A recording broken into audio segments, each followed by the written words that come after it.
BRS అంటేనే బందిపోట్ల రాష్ట్ర సమితి అన్నారు ఎమ్మెల్సీ అద్దంకి దయాకర్. ఏఐసీసీని విమర్శించే స్థాయి కేటీఆర్ కు లేదన్నారు.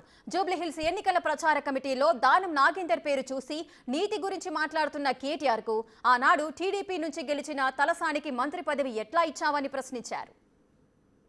ఏఐసీసీని విమర్శించే స్థాయి ఉందా కేటీఆర్ నీకు? ఏఐసీసీని కరప్షన్ కమిటీ అంటున్నావా? అయితే బీఆర్ఎస్ అంటే ఏంటి? బందిపోట్ల రాష్ట్ర సమిత.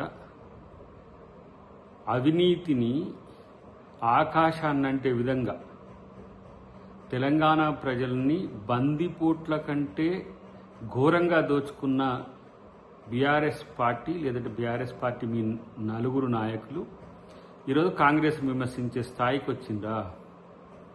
ఇలా దానం నాగేందర్ పేరు స్టార్ క్యాంపెయినర్లో ఉంటే ఇదేంటి ఇట్లెట్లా ఉంటుంది అని ఆశ్చర్యపోతున్నవే. మరి ఆ రోజు టీడీపీలో గెలిచిన తలసాని శ్రీనివాస్ యాదవ్ పేరు మంత్రివర్గంలో ఎట్లా ఉందో మీకు అప్పుడు సోయలేదా? కాంగ్రెస్ పార్టీలో గెలిచిన సవితాయేంద్ర రెడ్డి గారి పేరు మీ మంత్రివర్గంలో ఎట్లా చేర్చుకున్నారో మీకు సోయలేదా?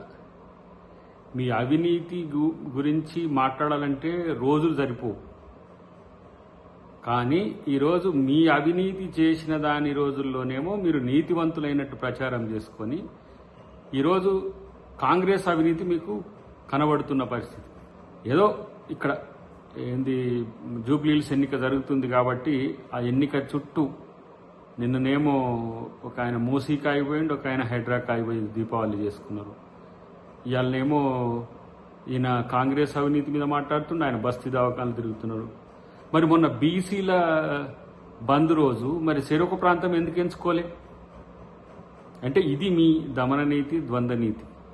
కాబట్టి ఇవాళ తెలంగాణ ప్రజలు తిరస్కరించినాక కూడా కనీస సోయి లేకుండా అవినీతి మీద, రాజనీతి మీద మాట్లాడే నైతికత కోల్పోయిందనే విషయాన్ని మీరు తెలుసుకుంటే మంచిది.